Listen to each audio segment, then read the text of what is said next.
La fiducie, c'est un contrat en droit français, un contrat contemporain dans le monde d'aujourd'hui, qui s'est actualisé par rapport à ce qui existe dans d'autres pays du monde.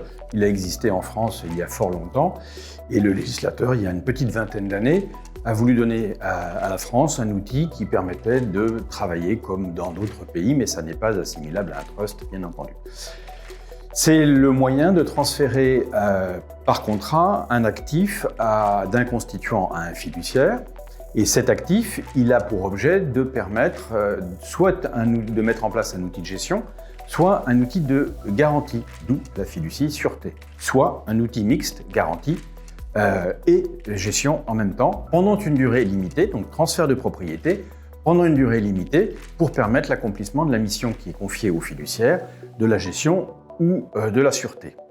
C'est un outil qui est relativement simple parce qu'il évite la mise en place d'une personne morale comme une société, et c'est un outil qui est réversible puisque s'agissant d'un contrat, il a un mode de vie qui est énoncé dès le départ, et puis il peut y avoir une rupture comme dans tout contrat.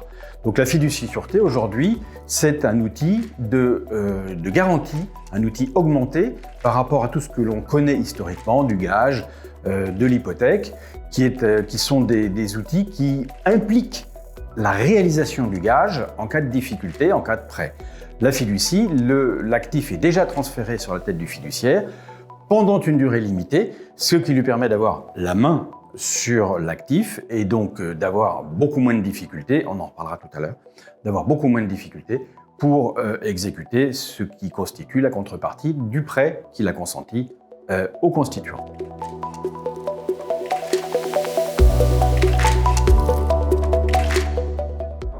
Les avantages, je verrai au nombre de 4. Il y en a d'autres, mais 4 principaux. Le premier, c'est le transfert du patrimoine, mais ce patrimoine à l'abri des créanciers du constituant. C'est fondamental et c'est une dérogation aux autres règles du droit français, ce qui fait que le patrimoine fiduciaire remplit son objet. Il permet de rester en garantie du prêteur, du fiduciaire, et donc il peut se passer un certain nombre d'événements postérieurement à la fiducie, et ces événements n'ont pas d'impact sur la fiducie. Deuxième avantage, c'est la neutralité fiscale. La neutralité fiscale, le transfert de propriété est un transfert d'actifs qui doit normalement générer une fiscalité. En l'espèce et par dérogation, il n'y a pas de fiscalité. Donc je prends l'exemple d'un immeuble.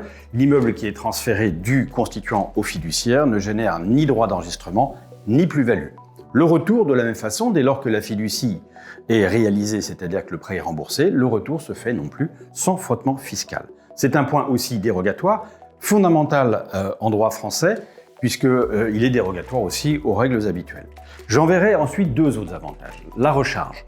La recharge, comme en matière de prêt hypothécaire, mais ça n'a pas vraiment fonctionné, la recharge en matière de fiducie permet au fur et à mesure du remboursement, en accord avec le prêteur, de recharger le disponible, le prêt, de façon à pouvoir inscrire la relation entre le constituant et le fiduciaire et le prêteur, de façon à remplir cette relation de façon durable et de travailler sur le temps.